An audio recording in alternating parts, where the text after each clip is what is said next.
Ал дүйнөдөгү эң кубаттуу адамдардын бири эле. Бул кишинин китептери болсо эң чоң көлөмдө сатылат. Бул өтө өзгөчө жазуучулардын тобу. Америкада карыган итке жаңы өнөр үйрөтө албайсың деген сөз бар. Мына мени карагыла, улгайганыма карабай жаңы өнөрүм чыгып жатат. Билл Клинтон жаш кезиндеги кыялын 71-ге чыгып ишке ашырып жатат.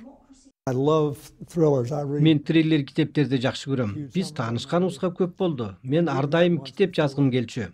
Ал дагы кызыкты, анан баштадык. Бул китеп өтө упурталдуу жана оор жагдайларда президент болуу кандай болду экен деген суроого жооп берет.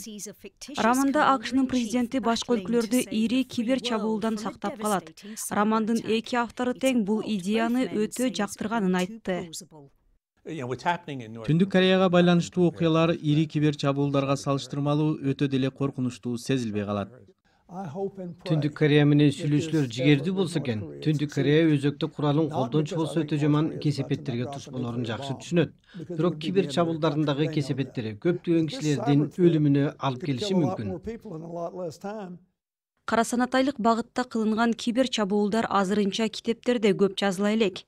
АКШда добуш берүүдө атайын жабдыктар колдонула баштаганына карабай, мурдагы президент калем жана кагаз менен добуш берүү жараяны кибер чабуулдардан сактап калат деген ойдо.